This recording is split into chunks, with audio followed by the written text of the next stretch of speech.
ایک بادشاہ کی عدالت میں کسی ملزم کو پیش کیا گیا۔ بادشاہ نے مقدمہ سننے کے بعد اشارہ کیا کہ اسے قتل کر دیا جائے۔ بادشاہ کے حکم پر پیادے اسے قتل گاہ کی طرف لے چلے تو اس نے بادشاہ کو برا بھلا کہنا شروع کر دیا۔ کسی شخص کے لیے بڑی سے بڑی سزا یہی ہو سکتی ہے کہ اسے قتل کر دیا جائے، اور چونکہ اس شخص کو یہ سزا سنائی جا چکی تھی، اس لیے اس کے دل سے یہ خوف دور ہو گیا تھا کہ بادشاہ ناراض بھی ہو گیا تو اب معافی کہاں ملنی ہے۔ بادشاہ نے یہ دیکھا کہ قیدی کچھ کہہ رہا ہے تو اس نے اپنے وزیر سے پوچھا کہ یہ کیا کہہ رہا ہے۔ بادشاہ کا وزیر بہت نیک دل تھا۔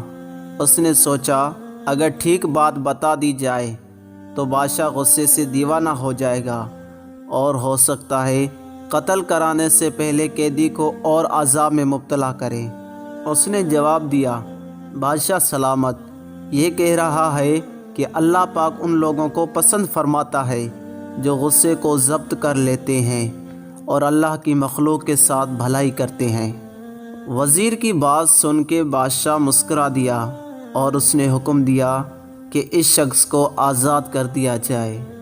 بادشاہ کا ایک وزیر پہلے وزیر کے مخالف تھا اور بہت تنگ دل تھا۔ وہ خیر خواہی جتانے کے انداز میں بولا، بادشاہ سلامت، یہ بات ہرگز مناسب نہیں ہے کہ کسی بادشاہ کے وزیر اسے دھوکے میں رکھیں اور سچ کے سوا کچھ اور زبان پہ لائیں، اور سچ یہ ہے کہ قیدی حضور کی شان میں گستاخی کر رہا تھا، غصہ ضبط کرنے اور بھلائی سے پیش آنے کی بات نہیں کر رہا تھا۔ وزیر کی بات سن کر نیک دل بادشاہ نے کہا، اے وزیر، تیرے اس سچ سے جس کی بنیاد محض بغض اور حسد پر ہے، تیرے بھائی کی غلط بیانی لاکھ درجہ بہتر ہے، کیونکہ اس سے ایک بے بس انسان کی جان بچ گئی۔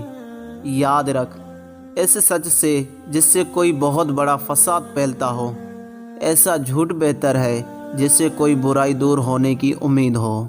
اس کے بعد بادشاہ نے قیدی کی سزا معاف کر دی، جبکہ اپنے اس وزیر کو جو اپنے دل میں ساتھی وزیر کے لیے کینہ رکھتا تھا کے لیے موت کا فرمان جاری کر دیا۔